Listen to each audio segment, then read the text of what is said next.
Esta es la clase de potasio. La bibliografía recomendada es el tomo de potasio que está disponible para la venta en facultad, y las clases están basadas en las dictadas por el ingeniero Hernández, quien previamente era el encargado de dictar este tema, con algunas modificaciones posteriores de Mónica Barbazán, quien es la responsable de estas clases en Salto, y de Carlos Perdomo, quien soy el actual responsable del dictado de este tema en Montevideo, tanto a nivel presencial como en la plataforma Moodle. Algunos conceptos generales: el potasio es un nutriente esencial, pueden aprovechar para repasar este concepto, y la letra K para describir el símbolo químico del potasio proviene del alemán y a su vez del árabe.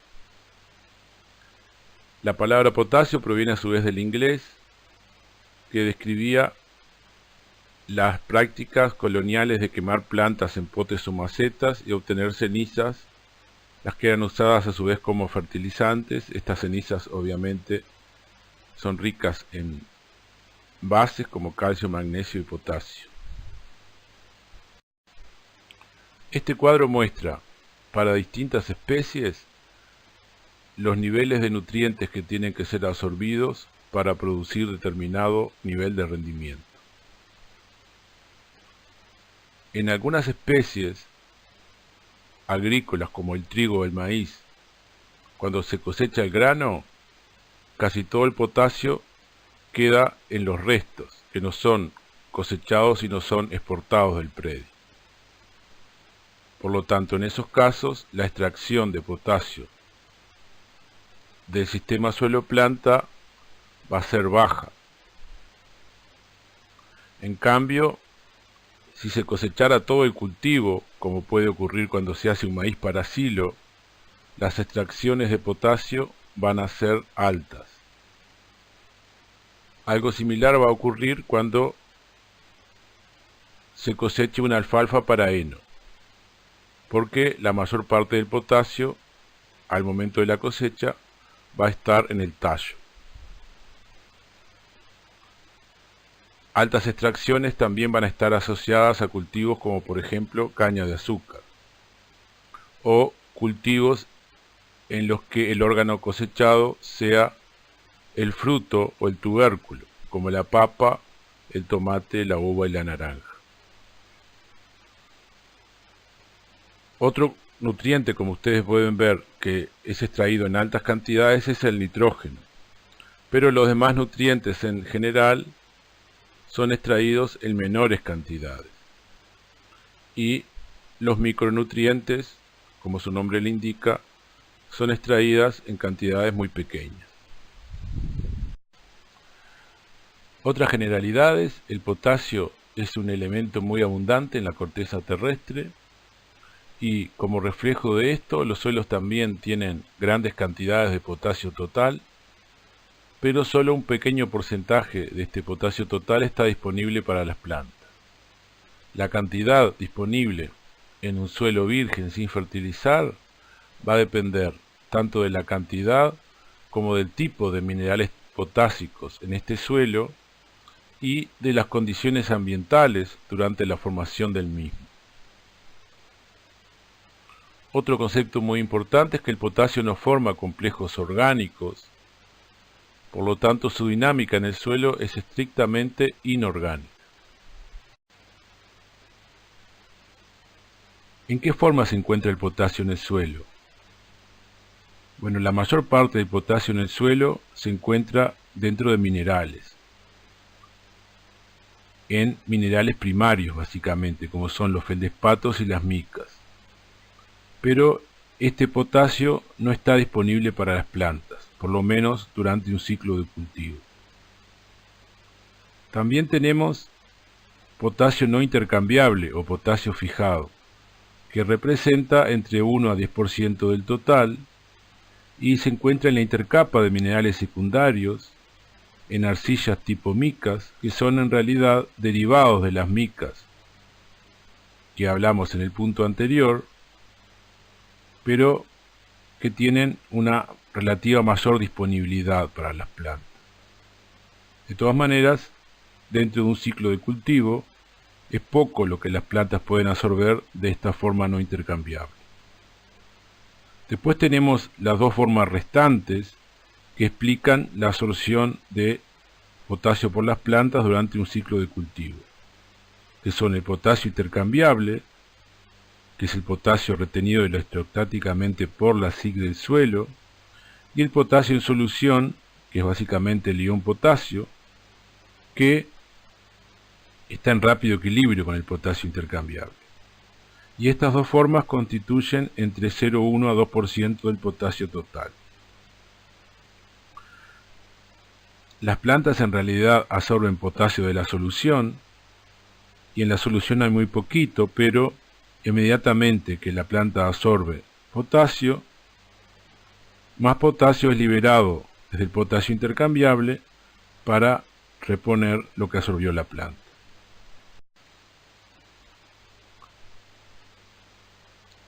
Vamos a ver ahora con más detalle el potasio que se encuentra en los minerales primarios. Teníamos por un lado los feldespatos, que son básicamente dos minerales, la microclina y la ortoclasa, que tienen la misma fórmula química, pero difieren en su estructura mineral. Estos dos minerales tienen en promedio alrededor de un 14% de potasio. Y el potasio se encuentra en la estructura de los tetraedros de estos minerales. A su vez, estos minerales están en partículas mayores que las de las micas, básicamente en las fracciones limo y arena. Son también muy resistentes a la destrucción, por lo cual la liberación de potasio de su estructura es muy lenta. Los otros minerales primarios que contenían potasio, como ya dijimos, eran las micas, que son básicamente dos, muscovita y biotita, que tienen un porcentaje de alrededor de 10% de potasio. En estos minerales el potasio está en la intercapa, entre dos capas de tetraedros, de sílice, y estos minerales se encuentran o forman partículas más pequeñas que los feldespatos, por lo tanto tienen mayor superficie específica y son más fáciles de destruir.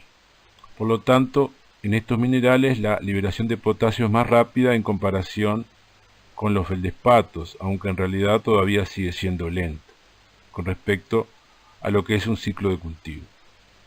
Si comparamos la tasa de meteorización de estos cuatro minerales que vimos recién, vamos a ver que la biotita es el que tiene la mayor tasa de meteorización y por lo tanto va a liberar el potasio primero.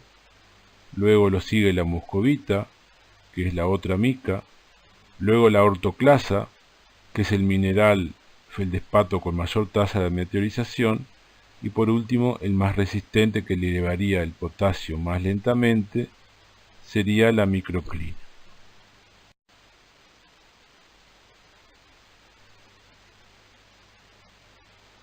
¿Qué materiales en Uruguay dan lugar a suelos con altos contenidos de potasio? Bueno, hay bastantes trabajos al respecto y se ha visto de que los materiales geológicos más ricos en potasio son las lodolitas de formación Libertad, los limos de formación Fraiventos y algunos materiales derivados de la alteración del basamento cristalino, básicamente de la alteración de granitos y gneiss. En cuanto al potasio presente en los minerales secundarios, es el potasio que se encuentra básicamente en algunas arcillas ricas en potasio. Y estas arcillas son derivadas de las micas que nombramos anteriormente, por lo tanto, también estas arcillas son conocidas como minerales tipo mica o micas hidratadas, aunque también reciben el nombre de illita, porque estas micas hidratadas son muy comunes en el estado de Illinois. Luego a medida que pierden potasio, estas arcillas tipo illita se van transformando en arcillas tipo vermiculita, más hidratadas y con menos potasio, aunque también pueden tener polímeros de aluminio en su intercapa, y en este caso se denominan cloritas, y a veces todos estos minerales están mezclados, o es lo más común, por lo cual también se les conoce como minerales interestratificados. Si bien este potasio presente en estos minerales secundarios no están inmediatamente disponibles para las plantas, sí constituyen la forma de reserva de potasio más inmediata para las plantas, ya que las otras formas de reserva, las micas y los feldespatos, tienen una tasa de meteorización muy lenta en relación al ciclo de las plantas, como ya vimos. Y en relación a las micas, estas arcillas tienen menos potasio y más agua. Entonces, ¿cómo es que se produce esta liberación de potasio? A partir de una mica que lleva a la formación de una illita o vermiculita. Se debe básicamente a la meteorización de la mica, que ocurre debido a que empiezan a ganar agua, a expandirse la estructura de intercapa, a aumentar la capacidad de intercambio catiónico de la mica y a liberarse potasio. Todos procesos que se dan más o menos en forma simultánea. Este dibujo esquematiza el proceso de meteorización de una mica. Partimos de una mica pura, en la cual todas las cargas negativas por sustitución isomórfica dentro de los tetraedros y octaedros está balanceada por potasio en intercapa que está deshidratado. En este momento la mica tiene una capacidad de intercambio catiónico de 0 y un porcentaje de potasio de 10%. A medida que pierde potasio y gana agua, parte de las cargas negativas son equilibradas por cationes hidratados. Pero esto no neutraliza totalmente las cargas, por lo que la mica hidratada tiene una capacidad de intercambio catiónico medible, entre 30 y 50, como se ve en el ejemplo. En este momento, el mineral arcilloso sería de tipo illita, y su porcentaje de potasio es menor con respecto a la mica original. Luego este proceso continúa, se sigue perdiendo potasio y aumentando la SiC, hasta que finalmente llegamos a una arcilla de tipo vermiculita, donde todos los cationes de intercapa están hidratados. Posiblemente en el suelo no exista nunca uno solo de estos minerales, sino que una misma partícula coexisten todos ellos, por lo cual a veces se habla de minerales interestratificados, mica, illita, vermiculita. Pero este proceso de liberación de potasio desde las micas hacia la vermiculita no es irreversible y puede ocurrir en realidad al revés cuando, por ejemplo, se fertiliza con potasio. En ese caso, las arcillas tipo vermiculita y illita van a empezar a retener potasio no hidratado en intercapa, de un modo similar al que estaba en la mica original, y este proceso, que se conoce como fijación de potasio, va a disminuir mucho la disponibilidad del potasio agregado para las plantas. Entonces va a ser negativo desde el punto de vista de ese cultivo, porque ese potasio no va a quedar disponible, pero va a ser una forma de conservar el potasio para cultivos futuros. Y en regiones muy húmedas, esta fijación impide el lavado de potasio que puede ocurrir, por ejemplo, en suelos muy arenosos, y por lo tanto asegura una mayor eficiencia de uso del fertilizante potásico agregado. Como habíamos dicho, en el suelo habían minerales interestratificados, algunos casi micas y otros prácticamente vermiculitas sin potasio. También la liberación y la fijación de potasio va a ocurrir simultáneamente en un suelo. Puede haber una mica que esté liberando potasio y ese potasio puede estar siendo fijado por una vermiculita.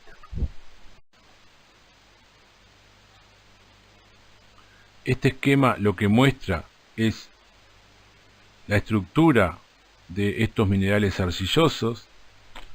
Entonces ahí tienen por un lado la caolinita, que es una arcilla tipo 1,1, que no es rica en potasio, o la illita, en donde se ven las dos capas de tetraedros que están colapsadas por el potasio no hidratado.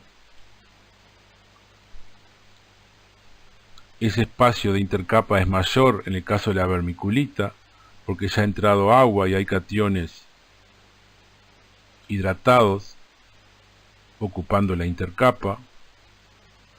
Por otro lado tenemos momolillonita, que es una arcilla que tiene la intercapa hidratada, y la clorita, que puede ser una vermiculita en la cual polímeros de aluminio han ocupado posiciones de intercapa.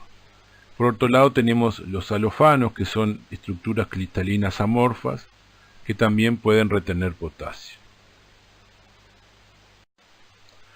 Vamos a hablar ahora del potasio intercambiable, que ya habíamos dicho es la forma más importante desde el punto de vista de la nutrición vegetal, por lo menos durante un ciclo de cultivo. Y este potasio es aquel que está retenido por atracción electrostática de los coloides del suelo que tienen carga negativa, como por ejemplo la materia orgánica y la arcilla. Pero estos coloides no absorben todos los cationes con igual fuerza, van a atraer más los cationes con mayor potencial iónico, como el aluminio y el calcio, y menos a los cationes de menor potencial iónico, como el sodio. Por lo tanto, cuando el suelo es muy rico en aluminio y se encala con sulfato de calcio que no altera el pH, es posible que el suelo prefiera absorber el calcio y no el potasio, entonces salga más potasio hacia la solución y este potasio podría ser lavado eventualmente del suelo. Pero el potasio intercambiable, si bien es muy importante desde el punto de vista de la nutrición vegetal, constituye menos del 1% del potasio total en el suelo. Pero es el que mantiene en equilibrio el potasio en solución, que es el realmente absorbido por las plantas. Por lo tanto, el potasio intercambiable y el potasio en solución son el potasio disponible para las plantas, por lo menos durante un ciclo de cultivo. Y es lo que se mide por análisis de suelo como índice de disponibilidad para las plantas, es decir, para hacer recomendaciones de fertilización. Normalmente hay mucho más potasio intercambiable y la concentración de potasio en solución es prácticamente despreciable en relación a lo que hay intercambiable en un momento dado en el suelo. Cuando hablamos de potasio intercambiable, hablamos como si fuera una forma de potasio única, pero en realidad la misma está compuesta de distintos sitios de retención de potasio, con distinta energía. Por ejemplo, tenemos posiciones de potasio intercambiable que están en el plano exterior de la arcilla, en los cuales el potasio está retenido con menor energía de retención que las posiciones de potasio intercambiable en el borde de una intercapa, y a su vez estas formas están retenidas con menos energía que las posiciones de intercapa. Entonces, la energía de retención de potasio intercambiable va a estar dada por el promedio de estas tres formas de retención de potasio. En cuanto al potasio en solución, como ya habíamos dicho, representa un porcentaje muy pequeño del presente en forma intercambiable, pero es importante porque es la forma que es absorbida por la planta. A su vez, esta forma es muy dinámica, ya que es afectada por procesos como por ejemplo la absorción de potasio por los cultivos o por la concentración de la solución del suelo durante la evaporación de la solución o por la dilución de la misma durante los eventos de lluvia. En relación a los demás cationes intercambiables, el potasio va a estar presente en solución en porcentajes mayores con respecto a los cationes de mayor potencial iónico, como calcio y magnesio, y en una proporción menor con respecto a sodio, ya que este catión tiene a su vez un menor potencial iónico. Ya habíamos dicho de que la planta absorbe potasio desde la solución en forma iónica, y que en principio este potasio estaba fácilmente disponible para ser absorbido por las raíces. Sin embargo, en la solución también hay otros cationes que compiten con el potasio por los sitios de absorción en la raíz. Entonces, la efectividad de la planta de absorber potasio también va a depender de la relación de concentraciones entre potasio y esos otros cationes con los que está compitiendo. En la mayoría de los suelos agrícolas con rangos de pH normales, el potasio compite con el calcio y el magnesio, mientras que en suelos muy ácidos puede llegar a competir con el aluminio y en suelos salinos con el sodio. Por lo tanto, se ha tratado de desarrollar un índice que sea más efectivo que solo la concentración de potasio en solución para determinar la facilidad de la planta de absorber potasio. Uno de los índices propuestos es el radio de actividad de potasio, que relaciona la actividad de potasio justamente dividido en la raíz cuadrada de la actividad de calcio y magnesio. El término raíz cuadrada se debe a que el calcio y el magnesio tienen dos cargas y el potasio solo una. Entonces, cuando mayor sea este índice, mayor va a ser la facilidad de las plantas de absorber potasio, y cuando este índice sea bajo, las plantas van a tener más dificultad debido a la competencia por los sitios de absorción que le va a hacer el calcio y el magnesio. Este índice se ha utilizado no solo a nivel de investigación, sino que también se ha llegado a utilizar como índice adicional de disponibilidad de potasio en el suelo en algunos cultivos muy intensivos y muy controlados, como algunos casos de cultivos hortícolas de invernáculo. El término actividad es similar al de concentración, pero corregido por un factor que depende de la concentración total de la solución, porque cuando la solución es muy concentrada, los cationes disminuyen su movilidad debido a que chocan con otros cationes y por lo tanto su concentración real disminuye debido a que tienen menor actividad. Resumiendo, ¿cuáles pueden ser los destinos del potasio en solución? Ya que no solo puede llegar a ser absorbido por plantas y microorganismos, sino que también puede ser absorbido por el complejo de intercambio, por la SiC del suelo, por esa atracción electrostática que se produce entre las cargas negativas del suelo y la carga positiva del potasio. Puede ser también absorbido, pero con mucha mayor energía de retención, en la intercapa de los minerales arcillosos tipo hillita y vermiculita. y puede además perderse por lavado, aunque esto es cuantitativamente importante solo en regiones muy húmedas y de suelos arenosos. Si hacemos un esquema considerando todos los mecanismos de entrada de potasio al suelo o al sistema suelo-planta, los mecanismos de salida y además los ciclos internos, podemos hacer un esquema representando el ciclo de potasio en el sistema suelo-planta. Podemos en forma arbitraria considerar que el centro de este esquema es el potasio que se encuentra en la solución del suelo. Entonces tenemos varias vías de entrada de potasio a esta solución.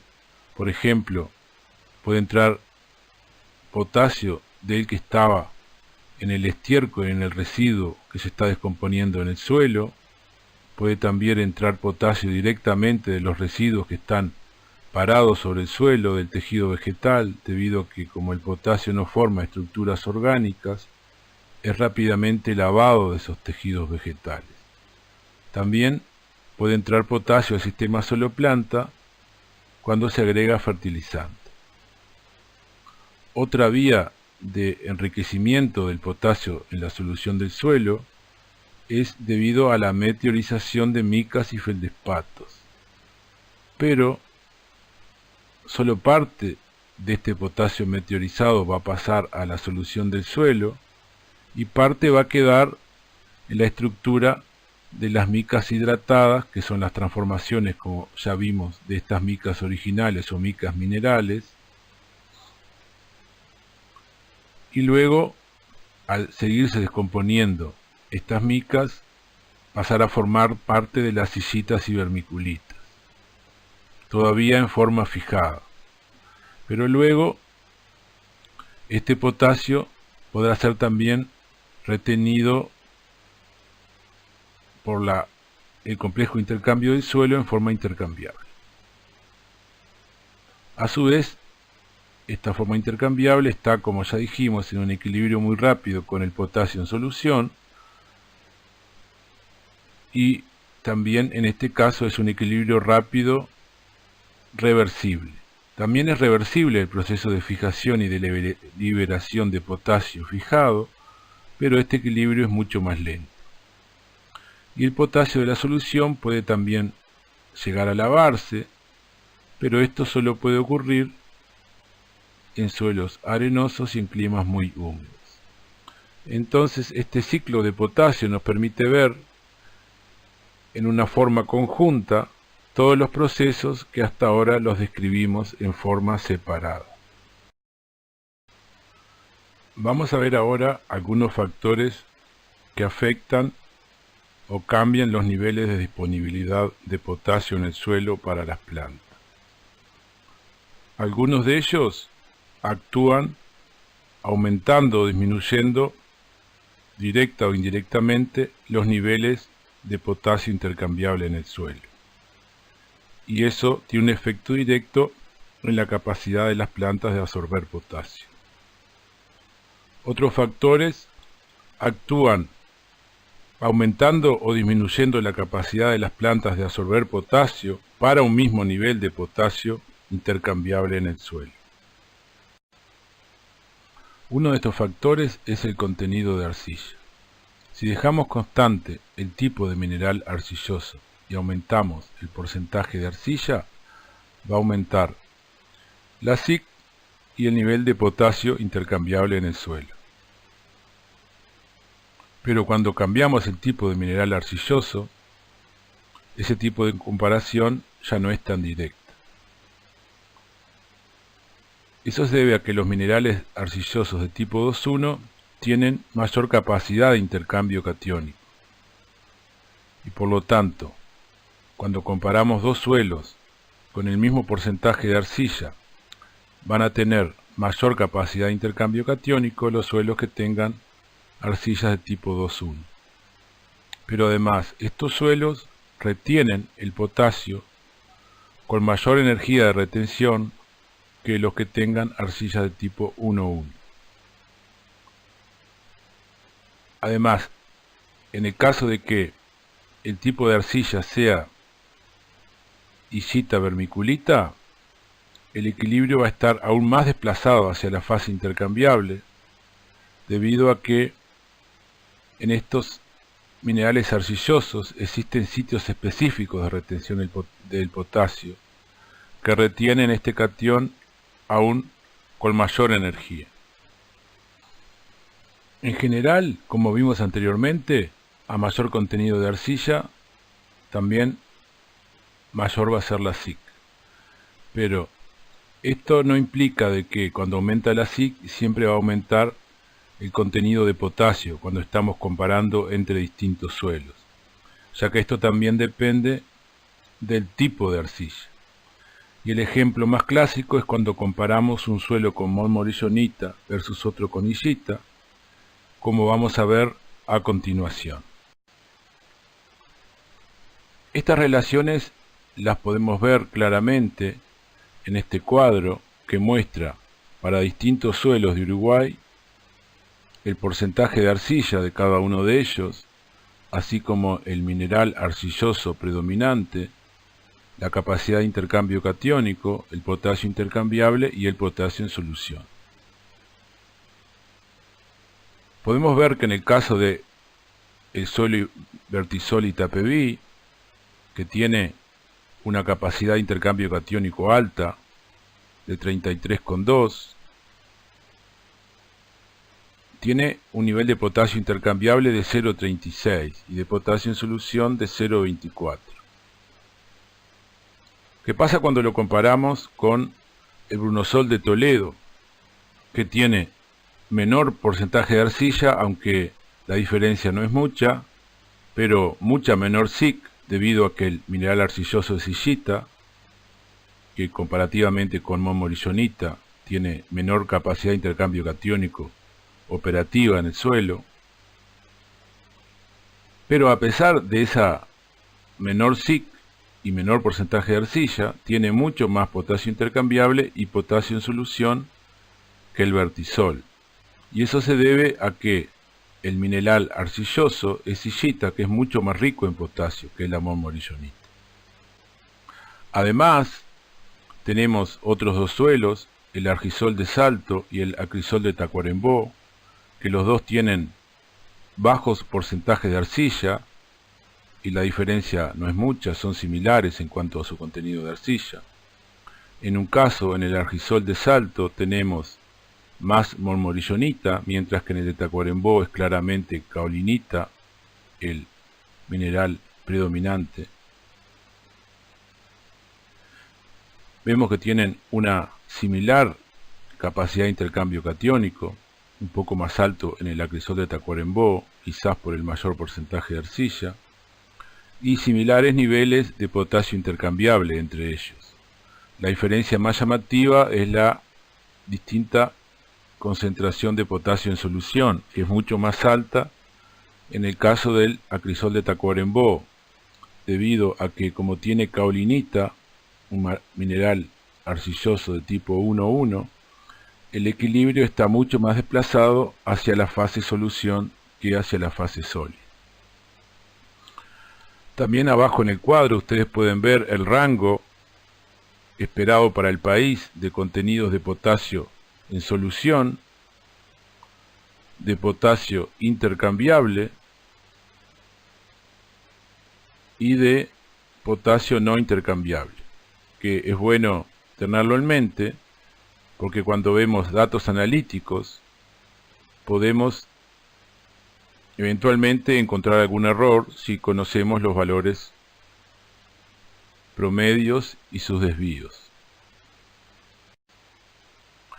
En este otro cuadro tenemos una información similar, pero ahora, además de potasio intercambiable, tenemos también potasio no intercambiable y potasio total en el suelo. Recuerden que el potasio total no es la suma de potasio no intercambiable y potasio intercambiable. Potasio total es todo el potasio que hay en el suelo, y el potasio no intercambiable es solamente el potasio que está en la intercapa de minerales tipo illita vermiculita o minerales tipo mica. Entonces vemos los niveles de estas tres formas de potasio en relación a la textura y en relación a la mineralogía de la fracción arcilla. Entonces ustedes ven de que los suelos que tienen mineralogía tipo mica y más porcentaje de arcilla van a tender a tener más potasio intercambiable, no intercambiable y total. Y los suelos que tengan bajo porcentaje de arcilla y arcillas de tipo caolinita como el acrisol de Tacuarembó van a tender a ser bajos. Lo mismo los suelos que tienen bajo porcentaje de arcilla y de tipo esmectita, porque esa arcilla tampoco es rica en potasio.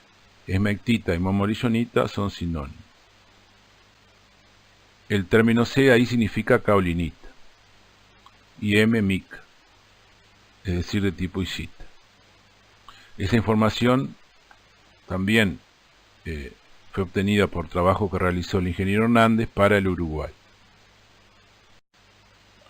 Otro factor que afecta la disponibilidad de potasio en el suelo para las plantas es la capacidad de los suelos de fijar potasio. Este proceso es el pasaje de potasio en solución a potasio intercambiable y luego a potasio no intercambiable. Es decir, el inverso al que vimos anteriormente. Y ocurre primariamente en suelos que tienen arcilla de tipo isita vermiculita, pero que en vez de tener niveles relativamente altos o medios de potasio, como son típicos en los suelos con este tipo de mineral arcilloso, en este caso los suelos están relativamente desaturados en potasio y entonces tienen una gran afinidad por retener el potasio en forma no intercambiable. Las causas pueden ser naturales, pero mayormente se debe a que estos suelos han estado sometidos a un intenso uso agrícola, con altas extracciones de potasio sin reposición. Esta extracción se da cuando se exporta el producto agrícola del suelo,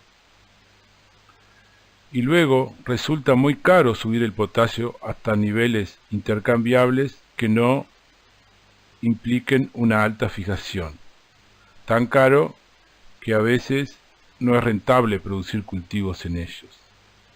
Por lo tanto, lo mejor es prevenir en vez de curar y evitar que los suelos con esta mineralogía arcillosa desciendan mucho su nivel de potasio intercambiable. Hay que irlos cuidando y cuando empiezan a bajar, empezarlos a fertilizar antes de que ocasionen este tipo de problemas.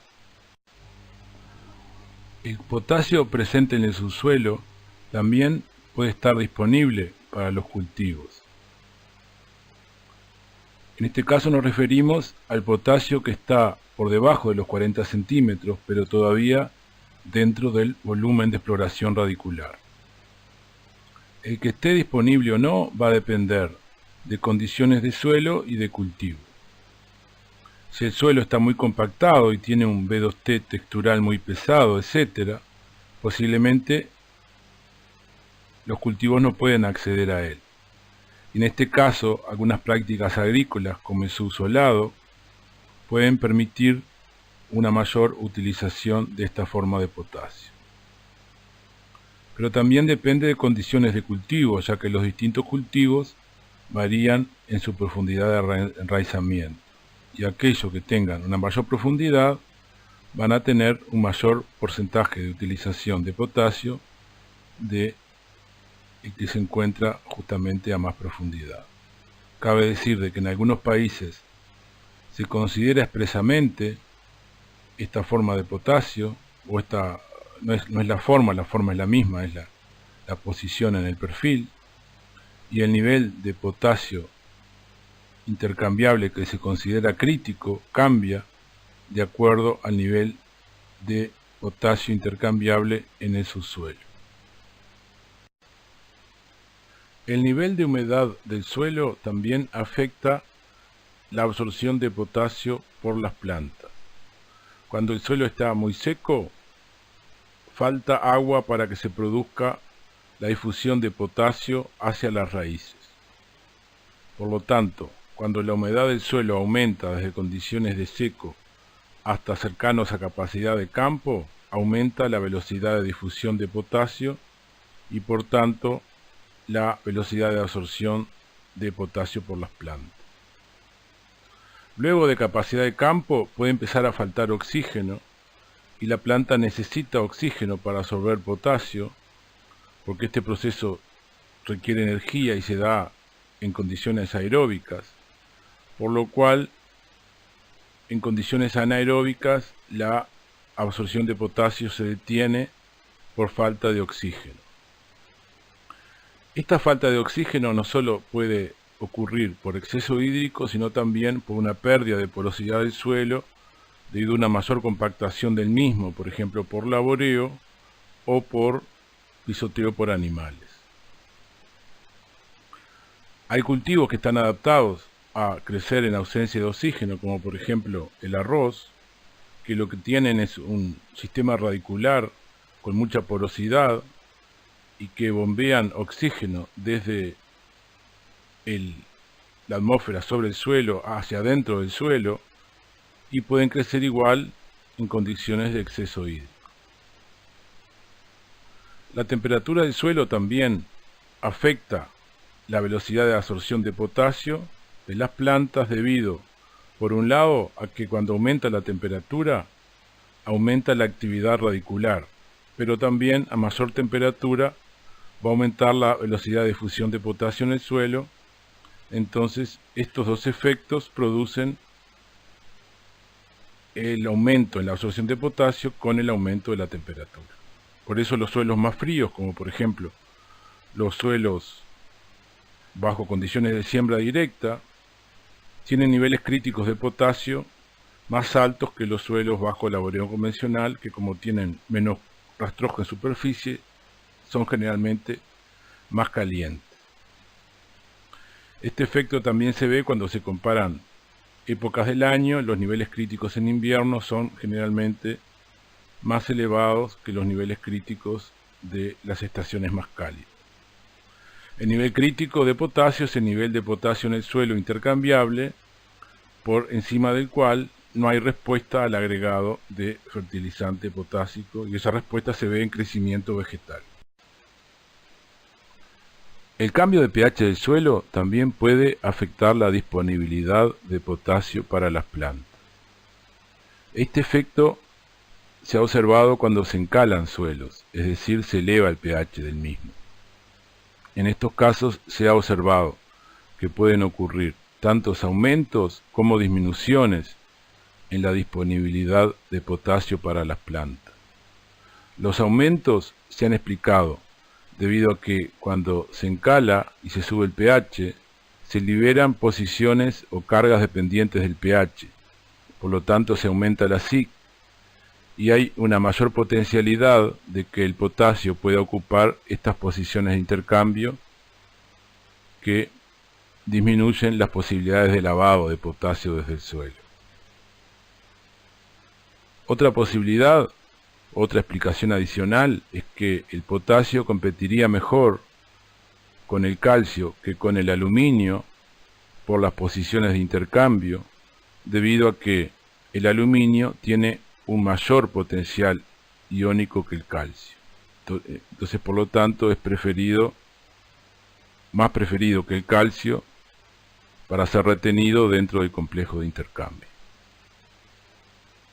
Y las disminuciones se han explicado, en cambio, porque cuando se encala el suelo se produce precipitación de polímeros de aluminio, como ustedes ya han visto.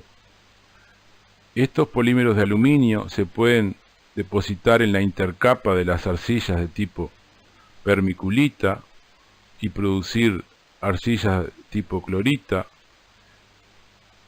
y esto bloquearía la salida de potasio desde la vermiculita hacia la solución del suelo y por lo tanto disminuiría la disponibilidad de este catión.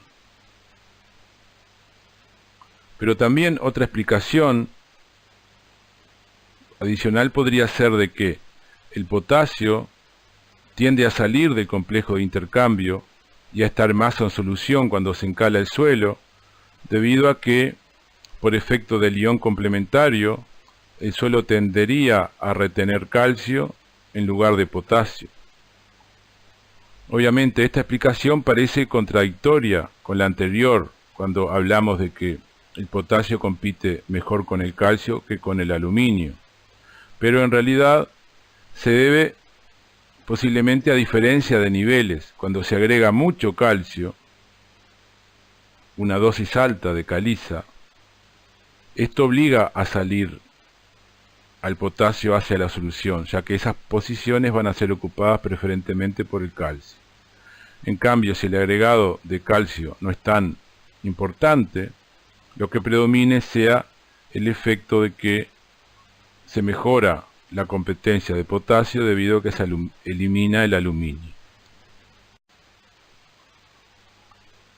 Como habíamos visto anteriormente, existe cierta competencia entre los cationes por los sitios de absorción en la raíz. Esto lleva a que, en este caso, cuando los suelos tienen altos niveles de potasio intercambiable, los niveles de magnesio en planta sean menores.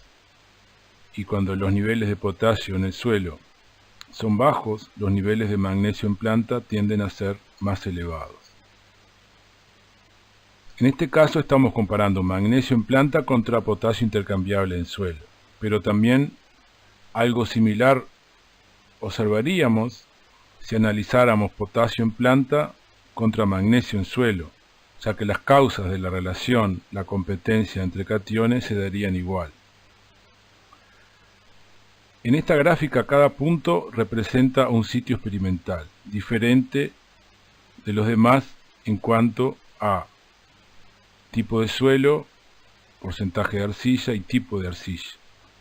Es por esto que hay tanta dispersión, porque hay muchos factores que están variando a la vez, pero a pesar de eso, la relación observada es clara.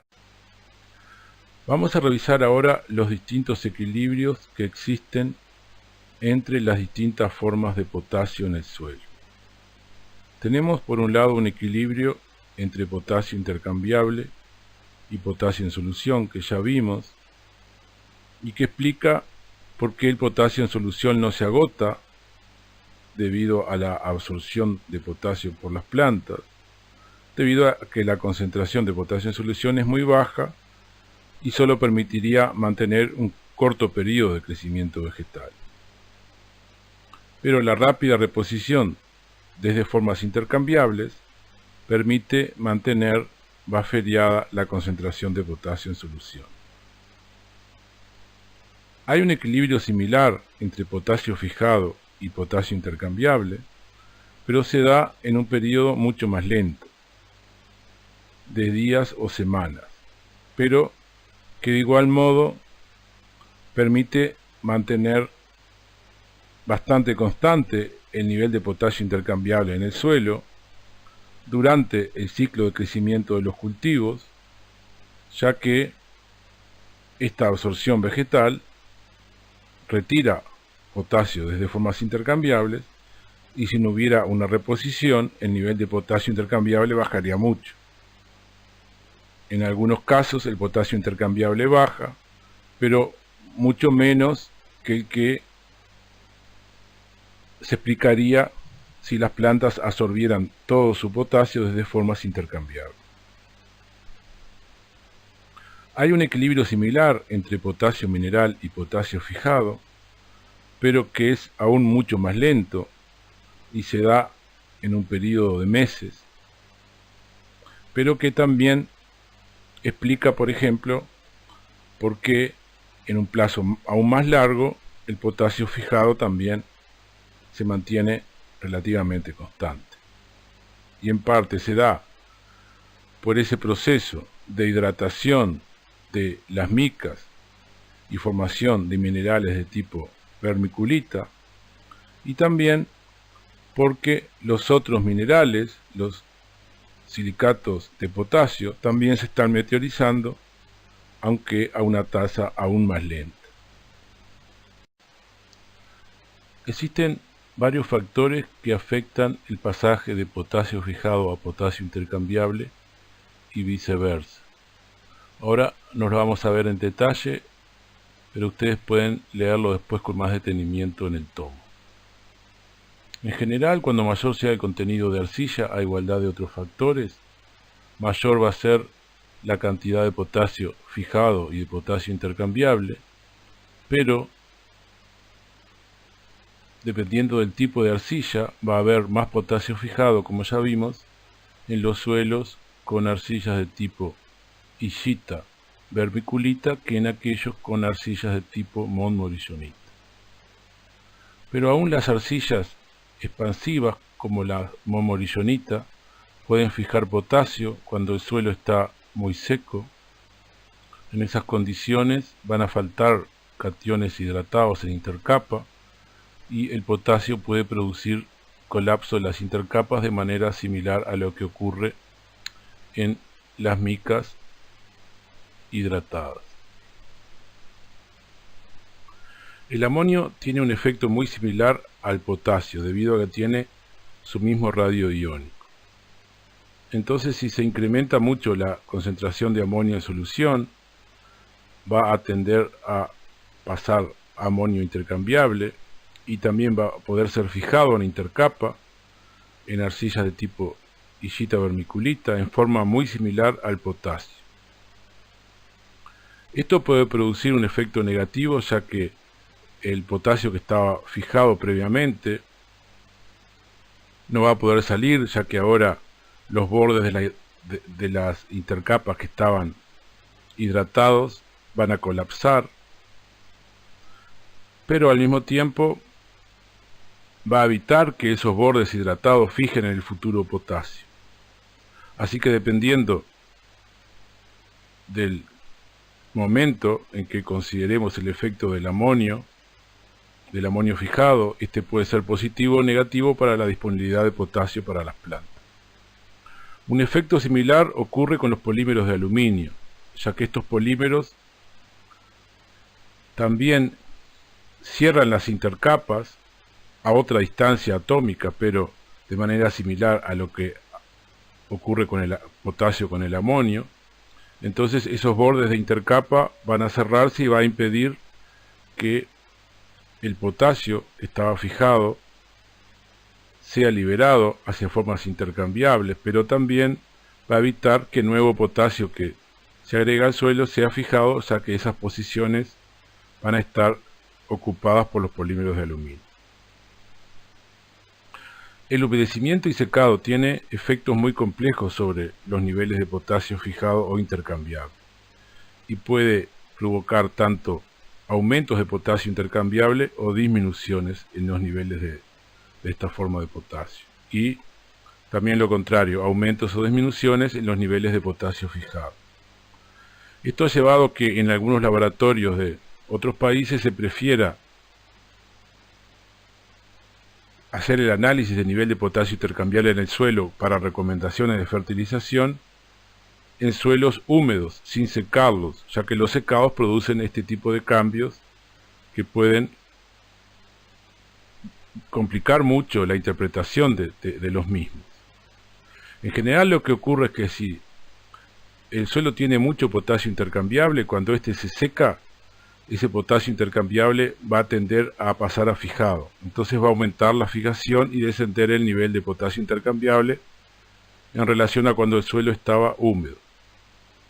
Por el contrario, si el nivel de potasio intercambiable en el suelo es muy bajo y el suelo está húmedo, cuando lo seco va a tender a ocurrir liberación de potasio fijado hacia potasio intercambiable y aumentar el nivel de potasio intercambiable del suelo.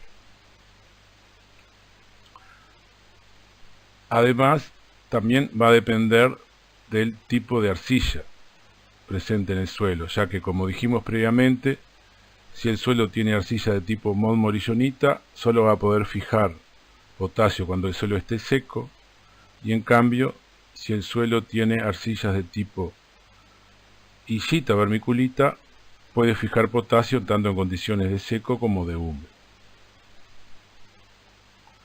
En cuanto al equilibrio potasio intercambiable potasio en solución, Ese equilibrio también es una medida del poder buffer del suelo, ya que no todos los suelos pueden mantener el potasio en solución de igual manera. Siempre va a haber liberación de potasio intercambiable hacia la solución, pero ante el retiro de potasio en solución por las plantas, algunos suelos mantienen a un nivel más alto el nivel de potasio en solución que otros. Cuando más alto mantengan ese nivel, mayor poder buffer van a tener los suelos con respecto a potasio.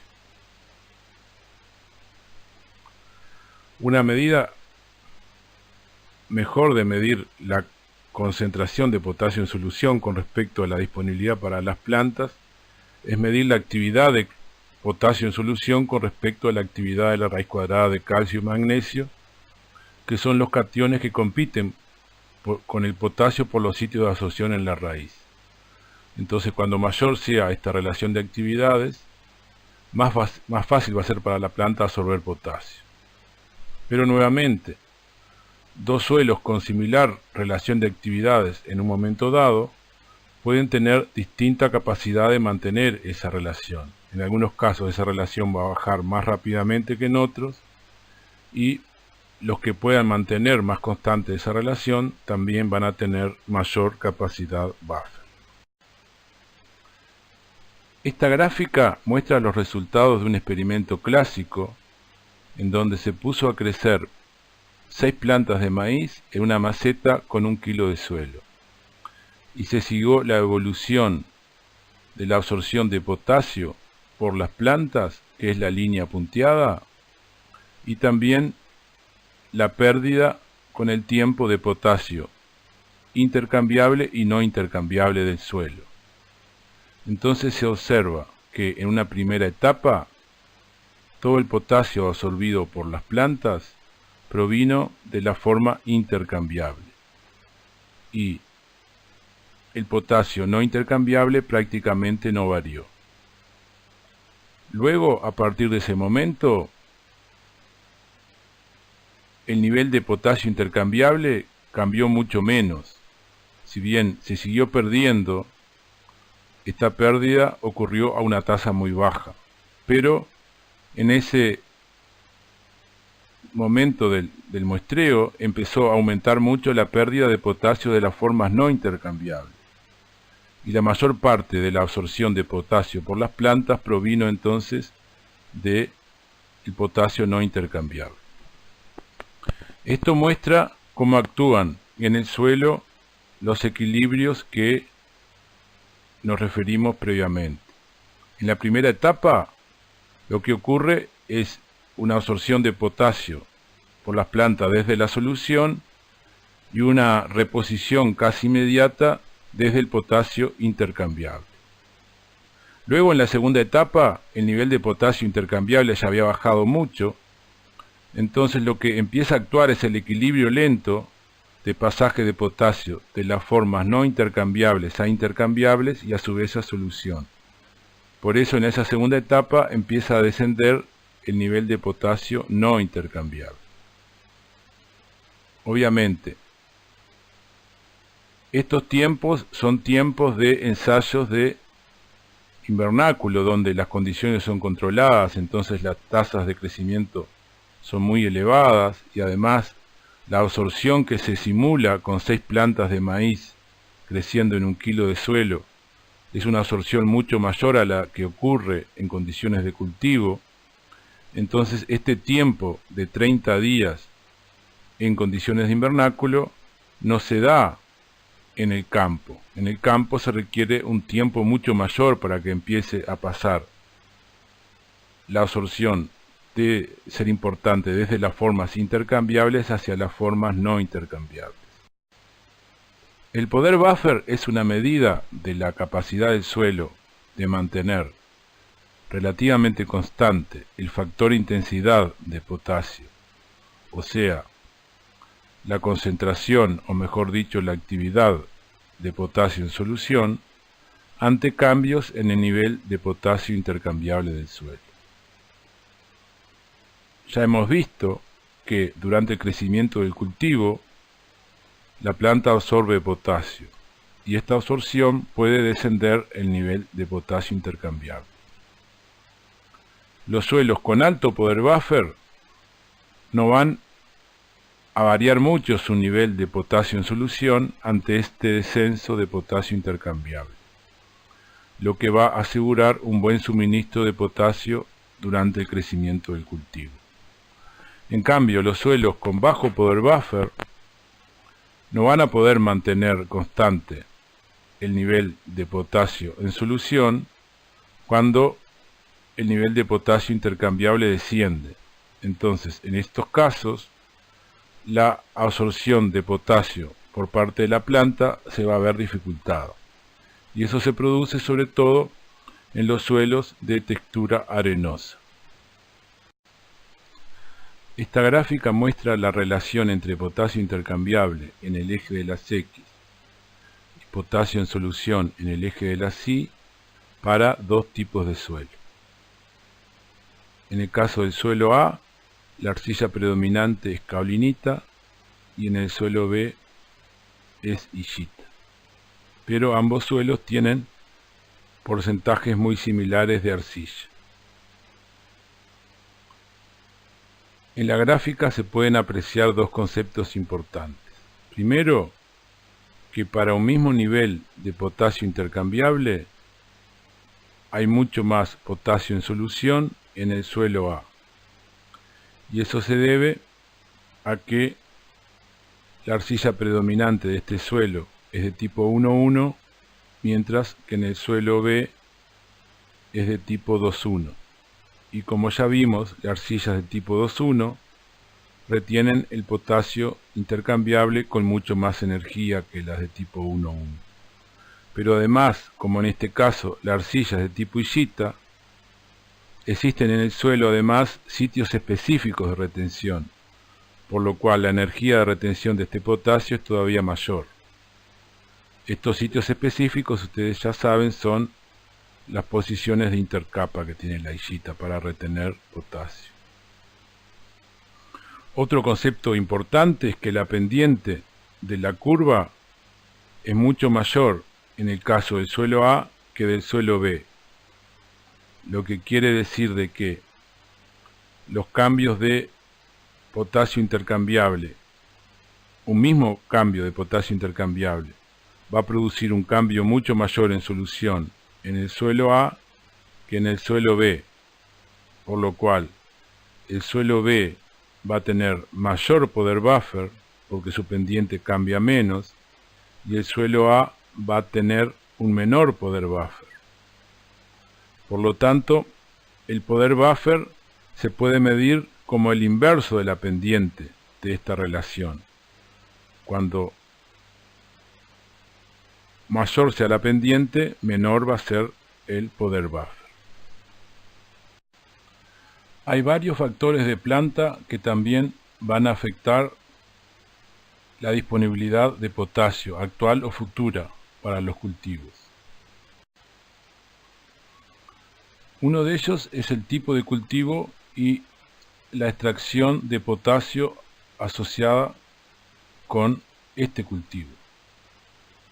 Tenemos, por ejemplo, que en el caso de campo natural, con un rendimiento de 2,5 toneladas por año, las extracciones que son estimadas van a ser muy bajas. Otro caso de bajas extracciones de potasio se da en el caso de cultivos cerealeros con destino a producción de grano, como por ejemplo el trigo, en donde la mayor parte del potasio queda en el tallo y por lo tanto también las extracciones son muy bajas. En el caso de maíz, podemos ver de que si la producción del cultivo es para grano, aun con un alto nivel de rendimiento, el nivel de extracción también es relativamente bajo. Pero si el cultivo de maíz se destina a hacer un silo, donde se cosecha tanto el grano como el tallo, las extracciones son mucho más altas, cerca de 10 veces más altas. Algo similar ocurre con alfalfa cuando se hace fardo o con la caña de azúcar. Otro cultivo que tiene una extracción alta también, capaz que no tan alta como la caña de azúcar y el maíz para silo o la alfalfa, sea la papa, que sea un poco intermedia en cuanto a su nivel de extracción. Pero entonces importa no solo el cultivo, sino la parte del cultivo que es cosechado. Después, dentro de un cultivo determinado, también es muy importante el nivel de rendimiento, ya que cuanto mayor sea el nivel de rendimiento, mayores van a ser las extracciones. En este caso, se ve este ejemplo para la papa. Entonces, el sistema de producción también tiene una influencia clara en las cantidades de potasio exportado.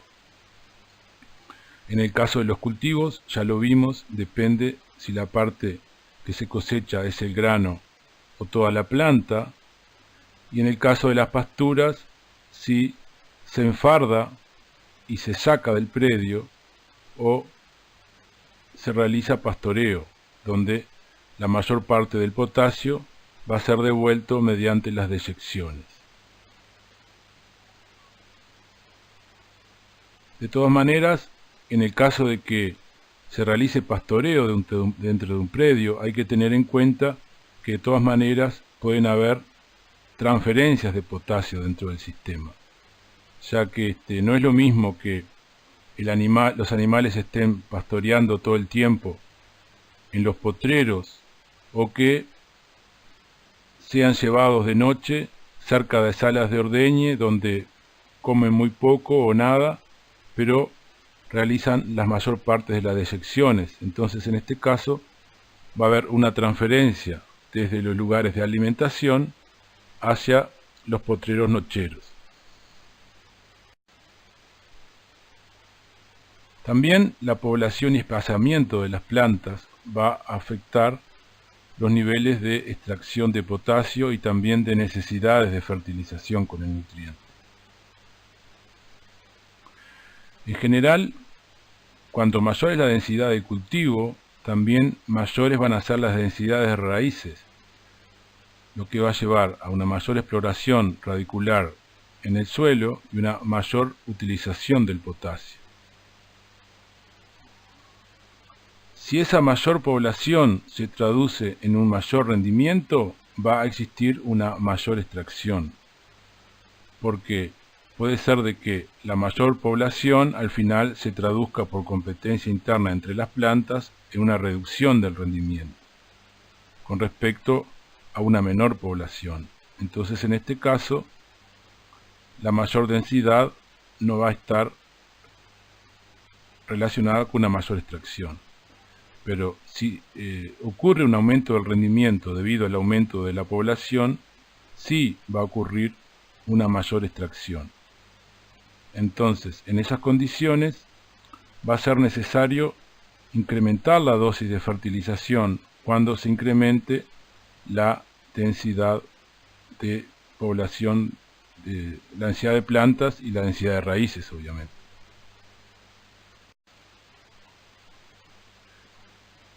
La cantidad de ciclos de extracción también van a afectar, obviamente, la extracción total en un periodo determinado. Y los distintos suelos van a tener distinta capacidad de responder a un alto nivel de extracción de potasio del suelo. En este caso, se presenta un ejemplo de un trabajo de investigación donde se simularon altas extracciones de potasio de distintos suelos del Uruguay. Para eso se cultivaron en maceta plantas de ryegrass con una alta densidad y en condiciones de invernáculo sin ninguna limitante. Se hicieron crecer esas plantas de ryegrass y fueron sometidas a cortes sucesivos. Entonces, en un corto periodo de tiempo se simuló mucho tiempo en el campo en términos de cantidad de potasio extraído. Y lo que se vio que los suelos con una mineralogía más arenosa como el argisol de Salto Ya en el primer corte fueron capaces de aportar menos potasio que los demás, pero además el nivel de aporte de potasio decayó rápidamente, ya en el segundo año y luego en el tercero y el cuarto.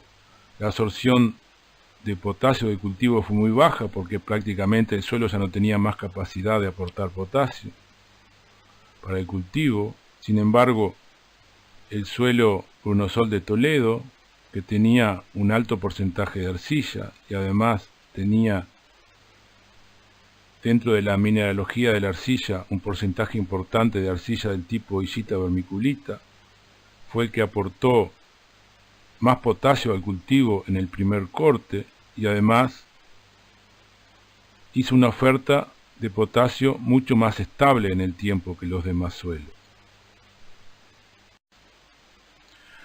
En esta diapositiva se ve cómo los distintos cultivos tienen diferencias en cuanto a su capacidad de absorber potasio del suelo, diferencias intrínsecas debidas a distinta capacidad de su sistema radicular. Por ejemplo, se ve que el maíz tiene una cantidad de parámetros que miden la absorción de potasio, mayor facilidad de absorber potasio de soluciones de suelo con iguales concentraciones que el trigo o la cebolla.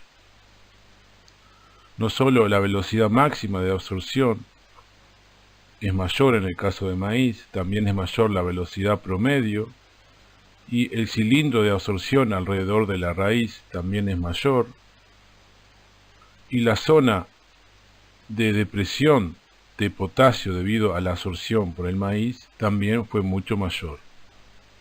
Existen diferencias entre especies en cuanto a su capacidad de absorber potasio que se deben a diferencias en el sistema radicular. Por ejemplo, las leguminosas tienen raíces con mayor capacidad de intercambio catiónico que las gramíneas. Por lo tanto, las leguminosas van a tener una mayor facilidad de absorber calcio que potasio. Por otro lado, las raíces de las gramíneas son mucho más ramificadas que la de las leguminosas. Por lo tanto, como el potasio es un nutriente inmóvil, las especies que tengan más posibilidad de explorar un mayor volumen de suelo van a tener más facilidad de absorber potasio. Es por esta doble ventaja de menor SIC y mayor ramificación que las gramíneas compiten mejor que las leguminosas en suelos de bajo potasio. Y es por esto que se cita que en suelos de bajo potasio las praderas mezclas de gramíneas y leguminosas pueden terminar siendo dominadas por la fracción gramínea. Esta información la pueden leer con más detalles en el tomo de potasio. La absorción de potasio antecede la producción de materia seca. Vemos, por ejemplo, que en este caso el maíz, a los 50 días después de emergido el cultivo, la planta ya absorbió más del 40% del potasio total que va a absorber durante todo el periodo de crecimiento, pero recién produjo menos del 20% del total de su materia seca. Por tanto, las fertilizaciones con potasio tienen que realizarse a la siembra o un poco antes de la siembra para asegurar de que en el momento de máxima demanda el potasio ya esté disponible. Es por esto también de que cuando ocurren deficiencias, estas se manifiestan antes de los 50 días de crecimiento del cultivo. La mayoría de los síntomas aparecen en esta etapa. Pero los distintos cultivos también varían en su velocidad de absorber potasio. Y la soja, por ejemplo, es mucho más lenta en su velocidad de absorción que el maíz o el sorgo.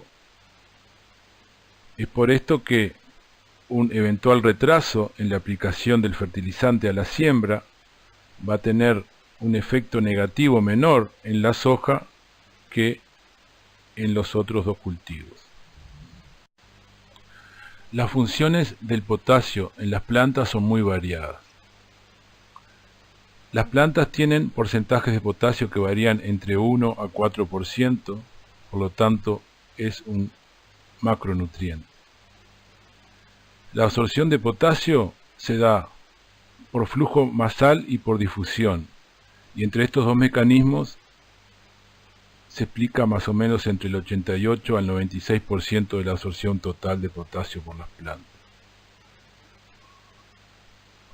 Como ya hemos dicho anteriormente, el potasio no forma compuestos orgánicos dentro de la planta, y su principal función es de activador de enzimas.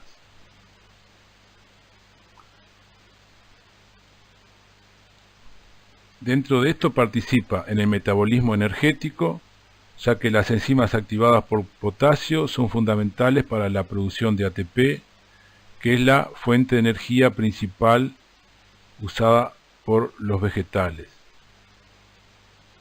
También participa en la degradación de azúcares, en la síntesis de almidón, en la reducción de nitrato y en la síntesis de proteína, y acelera la tasa de fotosíntesis, ya que cuanto mayor es el nivel de potasio dentro de cierto rango, mayor va a ser la asimilación de CO2. También participa en el transporte de fosfatos, nitratos, calcio y magnesio a través del xilema y de azúcares a través del floema. Regula la apertura y cerrado de los estomas. En las raíces produce un gradiente de presión osmótica que llega al agua dentro de la planta, y se ha visto que la deficiencia de potasio restringe el crecimiento lateral de las raíces. El potasio también prolonga el periodo de llenado de los granos o frutos, y además el potasio es fundamental en cuanto a la mejora de la calidad de los cultivos, ya que mejora la calidad física. Por ejemplo, reduce la tendencia de los cultivos a volcarse, que después lo vamos a ver con más detalle en el caso de nitrógeno. Incrementa la resistencia a enfermedades y la duración en post cosecha de frutas y hortalizas. Estos dos factores, la mejora de la calidad física y el incremento de la resistencia a enfermedades, es un poco contrario al nitrógeno. Por lo tanto, es muy importante mantener una fertilización de nitrógeno y potasio balanceada. También el incremento de potasio, como facilita la reducción de nitrato y la formación de proteínas, incrementa el contenido de proteína de los cultivos. Esta información también la pueden leer en el tomo docente de potasio, y aparte yo les voy a dejar unas transparencias adicionales para que ustedes las consulten.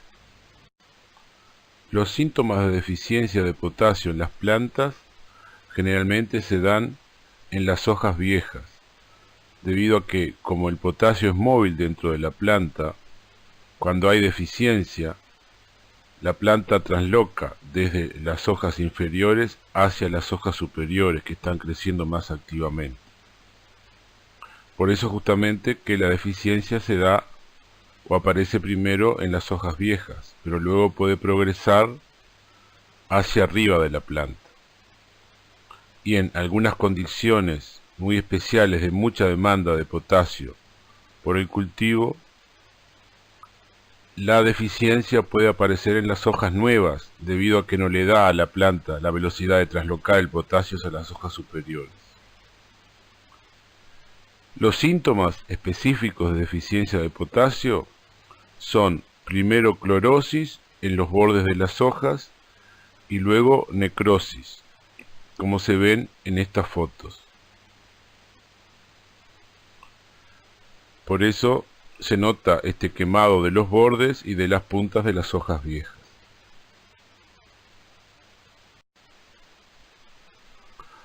Acá vemos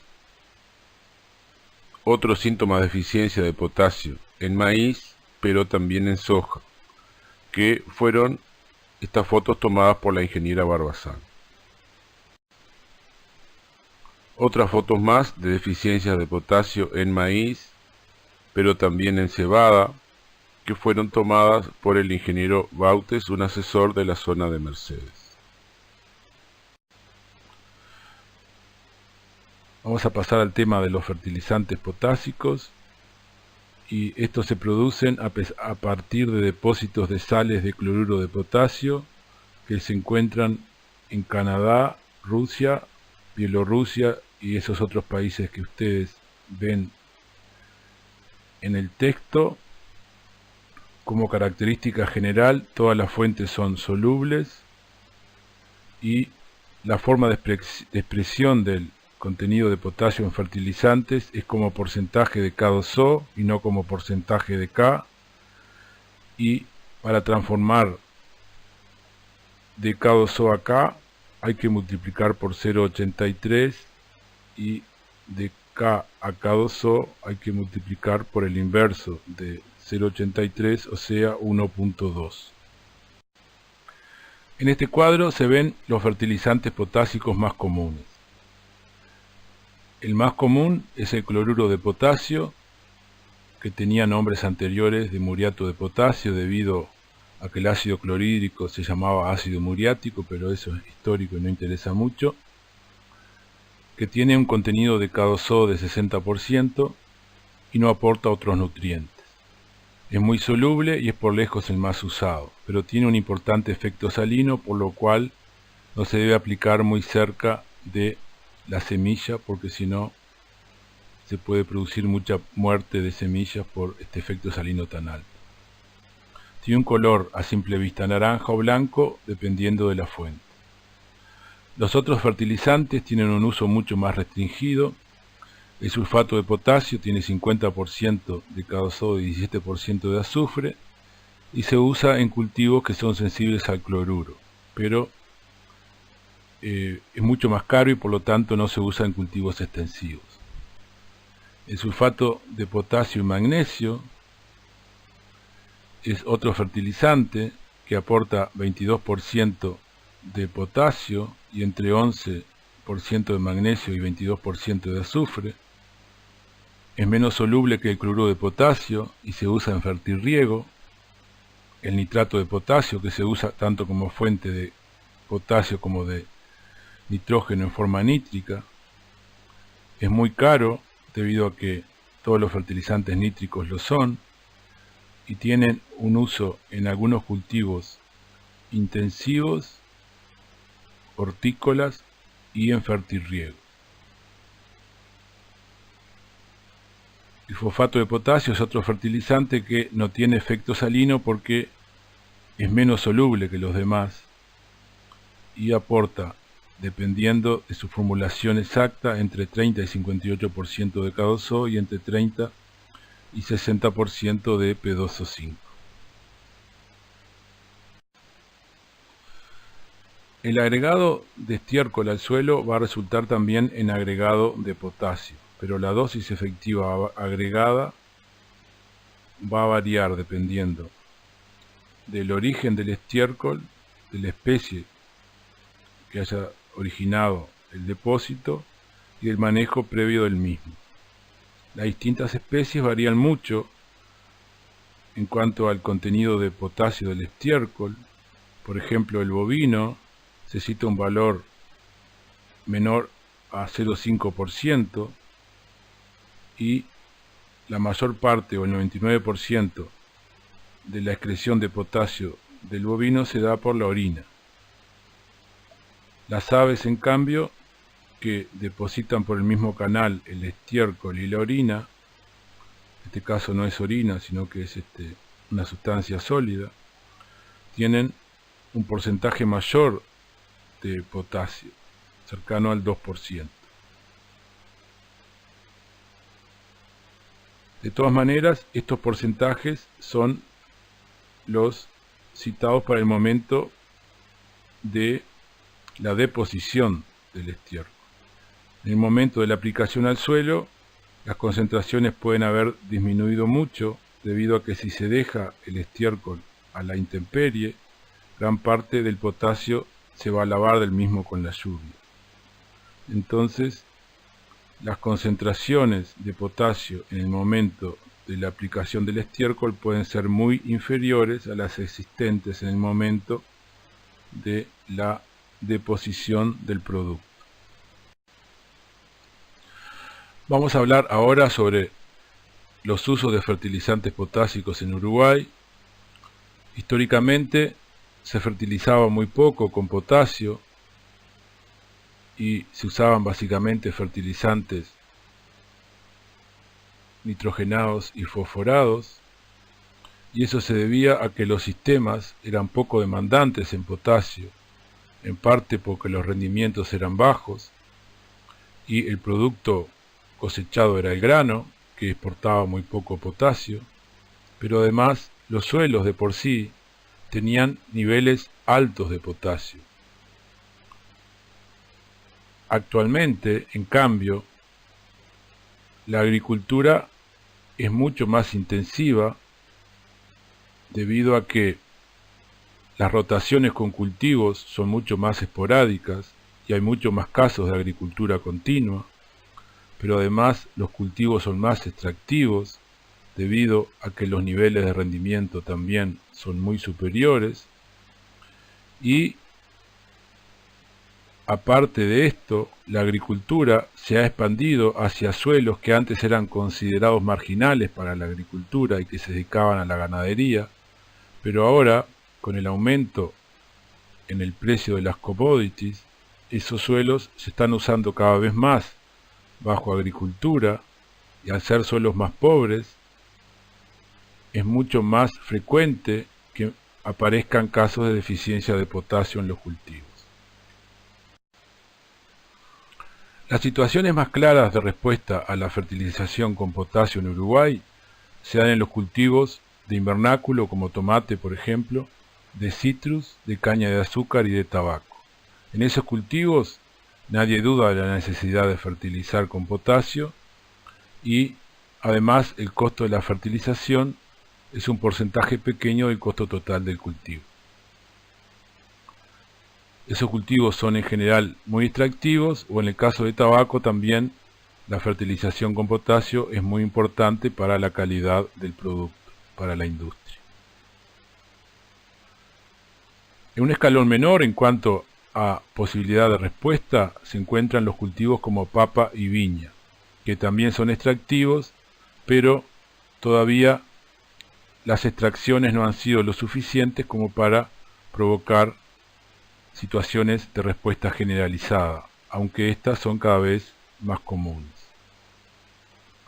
En un tercer escalón, con menor posibilidad de respuesta aún, pero igual es probable que hayan sitios que presenten respuesta, son los cultivos de alfalfa para fardo y maíz para silo. Estos cultivos son muy extractivos y a pesar de que no se hacen todos los años en el mismo predio, se pueden ir rotando, igual pueden provocar caídas importantes en los niveles de potasio intercambiable y por lo tanto es mejor monitorear para prevenir y evitar de que estas extracciones agoten mucho el nivel de potasio en el suelo y después provoquen problemas de fijación de potasio que son difíciles de corregir porque en estos cultivos, si se dan esas situaciones, el costo de la fertilización representaría un porcentaje muy elevado del costo total del cultivo.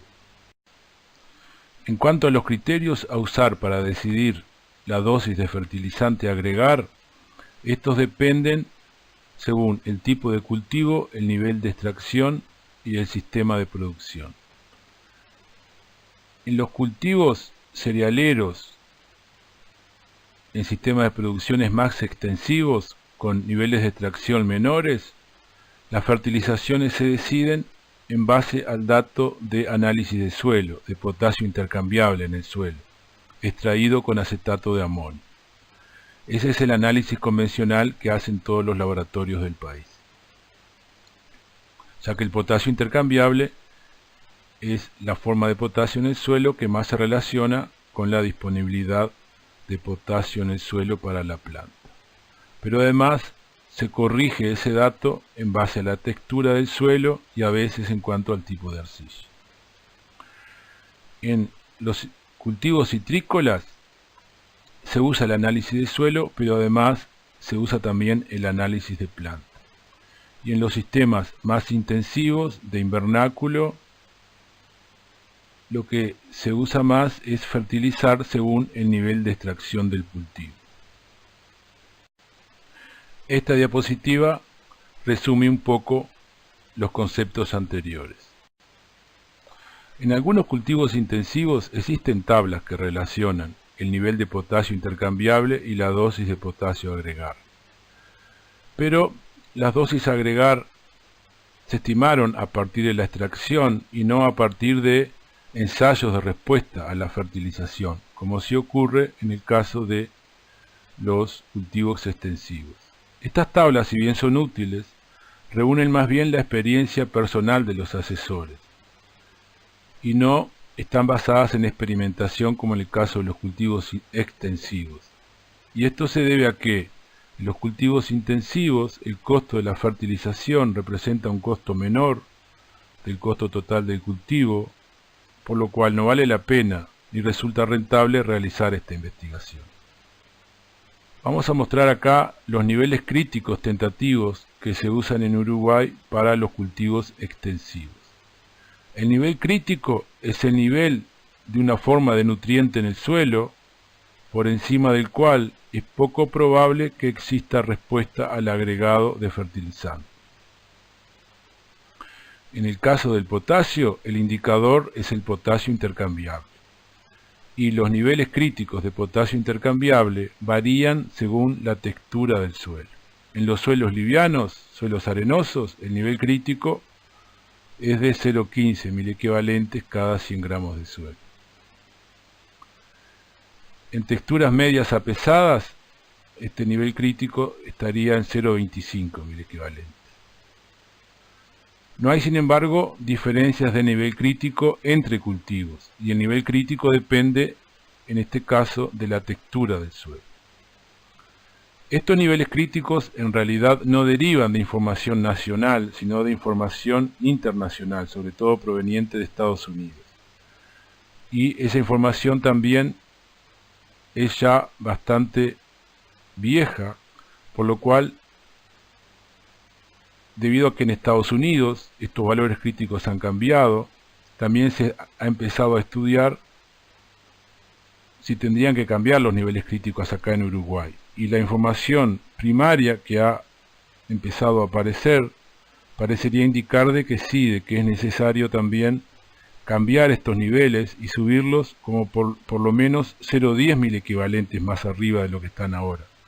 Es decir, pasar el de texturas livianas a 0,25 y el de texturas medias a pesadas a 0,35. Luego de que conocemos el nivel crítico, tenemos que también saber cuánto fertilizante tenemos que agregar por debajo del nivel crítico. Una manera es hacer ensayos de respuesta en distintos sitios de una zona para tener una idea de la dosis a agregar en estas condiciones. Cuando esto no está disponible, se puede también usar el valor del equivalente fertilizante para estimar la dosis. El valor del equivalente fertilizante viene a ser los kilos de fertilizante K2O, en este caso, que tengo que agregar para subir el nivel de potasio intercambiable en 1 milequivalente cada 100 gramos de suelo. Como nadie en realidad pretende subir el valor de análisis en 1 milequivalente, porque eso es mucho, a veces se usa en vez de esta acepción de equivalente fertilizante otra que es similar, que simplemente es cuánto kilos de K2O tengo que agregar para subir el nivel de análisis de suelo en 0,1 milequivalentes de potasio cada 100 gramos, la décima parte, considerando los primeros 20 centímetros del suelo. Y este valor es de 117 kilos de K2O por hectárea, es decir que requiero agregar 117 kilos de K2O por hectárea para subir el análisis de suelo en 0,1 milequivalente de potasio intercambiable cada 100 gramos. ¿De dónde viene este valor? De una simple regla de 3. 0,1 milequivalente de potasio cada 100 gramos de suelo equivale a 1 milequivalente de potasio por kilo. Como el peso equivalente de potasio es 39, me va a ser equivalente a 39 miligramos de potasio por kilo de suelo. Y como una hectárea de suelo pesa 2,5 millones de kilos, al final multiplico los kilos de potasio por los kilos de suelo y me da que necesito 97,5 kilos de potasio por hectárea. Y cuando lo llevo a K2O, eso me da 117 kilos de K2O por hectárea. Estúdienlo con cuidado y cualquier duda nos consulta. Las limitantes de este criterio es que los suelos pueden tener capacidad de fijar potasio, entonces en ese caso, de los 117 kilos de K2O por hectárea, no todos van a quedar en forma intercambiable, sino que una parte puede ser fijado. Bueno, eso hay que estimarlo en forma separada para los suelos fijadores de potasio. Y que también este factor va a variar dependiendo de la profundidad de aplicación del fertilizante en el suelo, que no siempre se hace a 20 centímetros, y también del modo de localización del fertilizante, si es en bandas o al voleo. Pero, a pesar de estas consideraciones o limitantes, igual este método ha probado ser válido para lograr una primera aproximación de la dosis de K2O a agregar.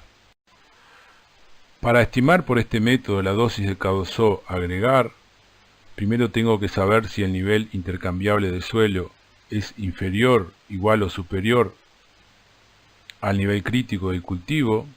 Si es igual o superior, la dosis óptima va a ser 0, debido a que ya estoy en un nivel óptimo.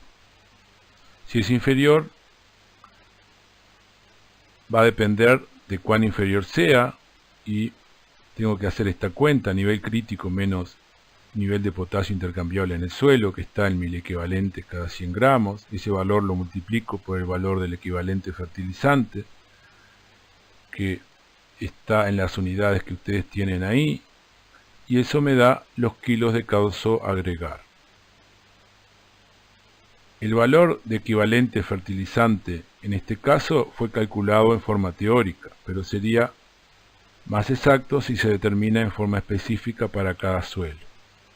Para esto tendría que hacer ensayos donde agrego fertilizante y veo cuánto sube el nivel de potasio intercambiable en el suelo, y luego mediante una regresión puedo calcular el valor del equivalente fertilizante. Después de estimar la dosis a agregar en términos de K2O, no se olviden que tienen que pasarla a dosis de fertilizante. Y esto lo hacen mediante una simple regla de 3. Si por ejemplo tienen que agregar 100 kilos de K2O por hectárea, y ustedes saben que 100 kilos de cloruro de potasio tiene 60 kilos de K2O, pueden estimar fácilmente cuál es la dosis de cloruro de potasio a agregar. El uso del análisis de planta para detectar deficiencias nutricionales y decidir la aplicación de fertilizaciones correctivas es usual en fruticultura, pero no en horticultura. Esto se debe a que los cultivos frutícolas son perennes, por lo cual la detección de una deficiencia en un año puede permitir la corrección de la misma incluso el año siguiente, fertilizando en el cultivo siguiente. En cambio, en horticultura, los cultivos son anuales y de ciclo corto.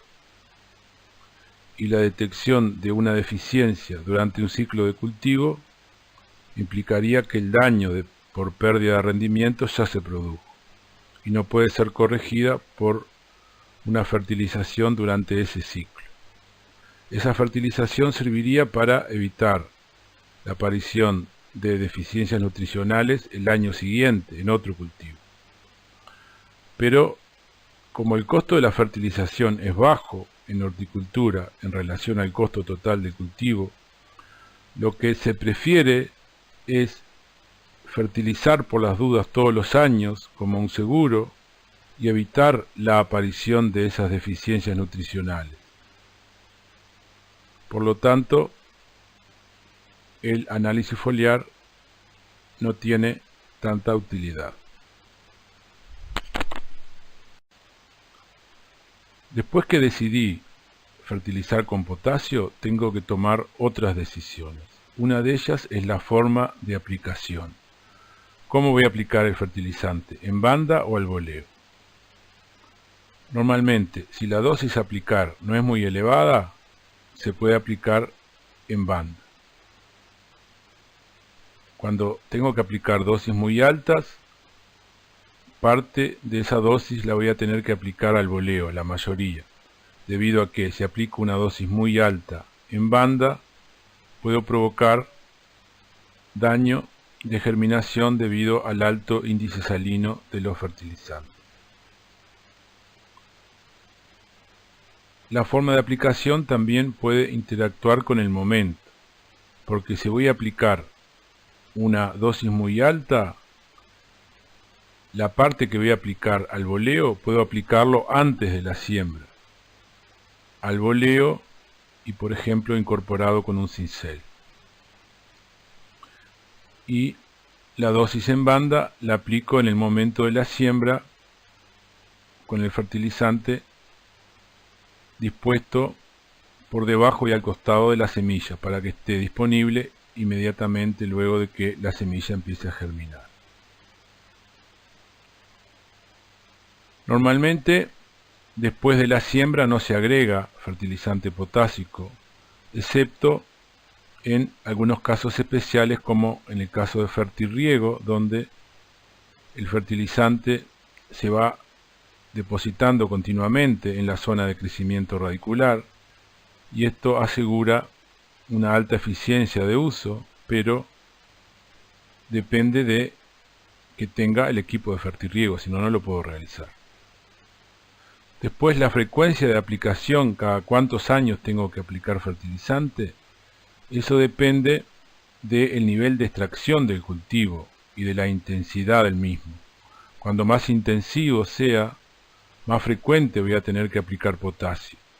En cambio, si son cultivos extensivos, puedo subir el nivel del análisis de suelo por encima del nivel crítico y luego ir monitoreando y fertilizar nuevamente cuando los niveles críticos, los niveles del suelo bajen por debajo de los niveles críticos. En cuanto a la fuente a utilizar, normalmente en cultivos extensivos se usa cloruro de potasio, que es el más barato, y en los cultivos intensivos puede usar otros fertilizantes, como el nitrato de potasio o los otros que vimos, que son mucho más caros y se justifican solo en esas situaciones de altos niveles de producción y de alto costo del cultivo, lo que lleva a que el costo del fertilizante sea un porcentaje menor, y también en condiciones de fertirriego donde puedo elegir el fertilizante que mejor se ajuste a la oferta de nutriente que quiera realizar. Con esto termina el teórico de potasio y ya saben, me pueden consultar a través de la plataforma, mediante el foro o el chat, y además están también las instancias de consulta presencial que están fijadas en el calendario. Gracias.